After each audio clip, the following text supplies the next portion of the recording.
We have already seen the deadly consequences of actions taken by this administration.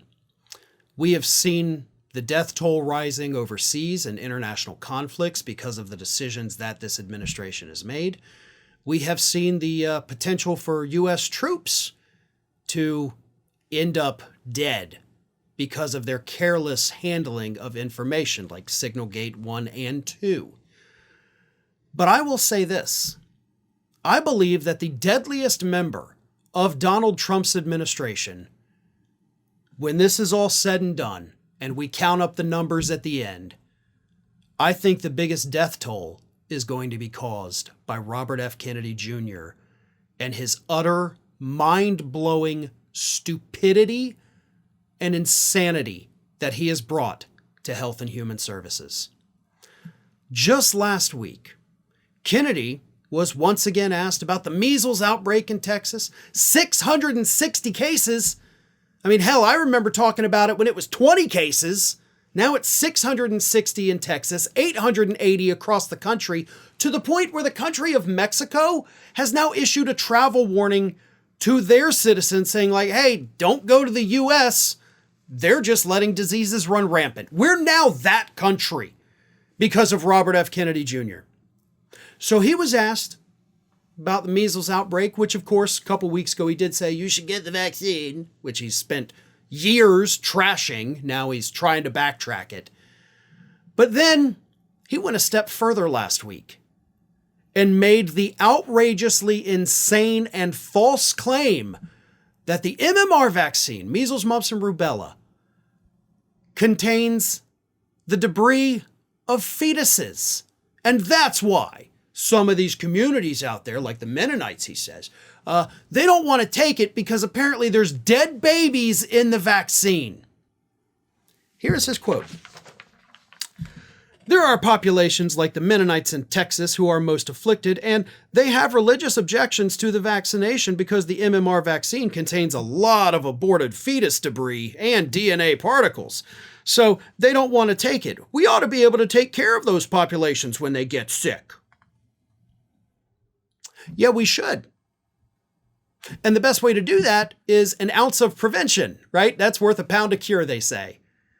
And the best way to prevent these people from getting measles is to not lie to them and tell them that there's dead babies in the shot. Let me make something very clear here. There is not a single vaccine in the United States. I can't speak for other countries, but I can speak for the United States.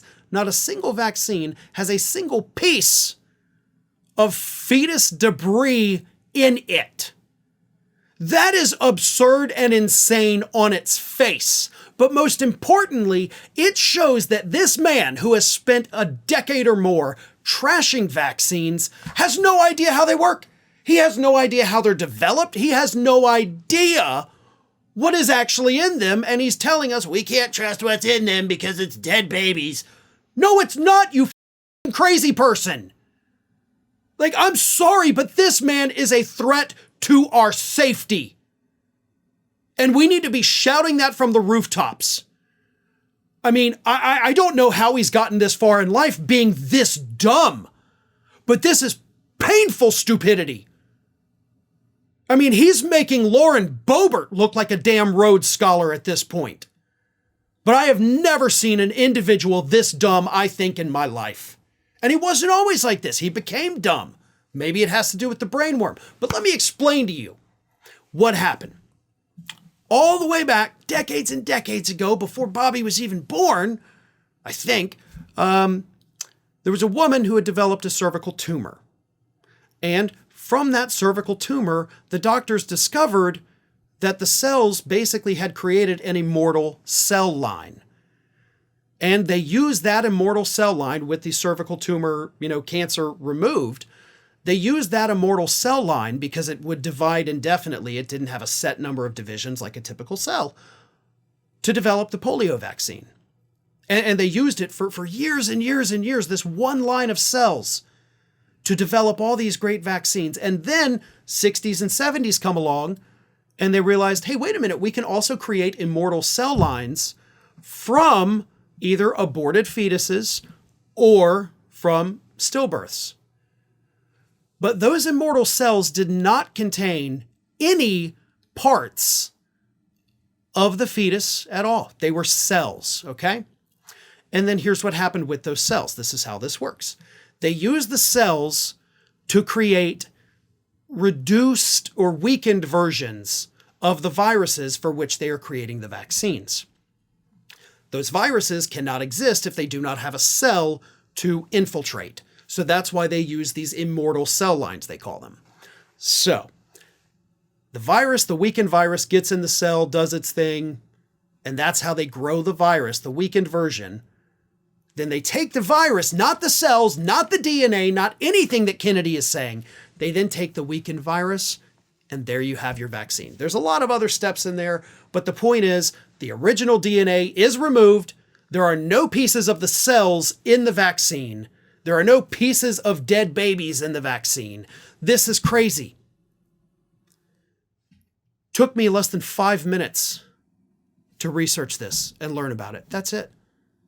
And I feel like I explained it pretty well. Kennedy has allegedly been researching vaccines for, again, over a decade, and he still doesn't understand that. Either that or he's just so much of a liar that he's just out there making stuff up in hopes that people believe it and will give more money to his children's health defense group that's made him millions of dollars. It's all about money for him, by the way. That is the motivation here. But this is sickening. We already have children dying of measles. And he has been the forefront person spreading vaccine hesitancy for over a decade. These deaths are on him.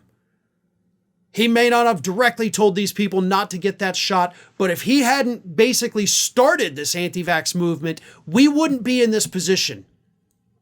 Also worth noting that this statement, this completely false and insane statement by a crazy person, was made just hours after his department, Health and Human Services, ordered the only government agency, the only government research facility that's researching Ebola and other infectious diseases. He shut them down.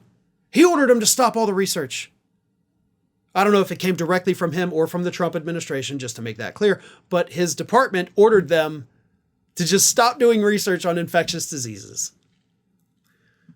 The death toll that will be caused from the havoc and destruction that Robert F. Kennedy Jr. is causing at Health and Human Services, I promise you, it will be greater than the death toll from any other Trump cabinet department, including the Pentagon. Mark my words. More people will die because of that man's stupidity than from the stupidity of any other member of this cabinet. Thanks for watching today, everybody. And don't forget, if you're not already, please do subscribe to this channel. We have fresh content going up every single day, and I would really hate for you to miss out on that. And speaking of missing out, if you're not following me across all other social media outlets, then get on it. You can follow the links in the description of this video.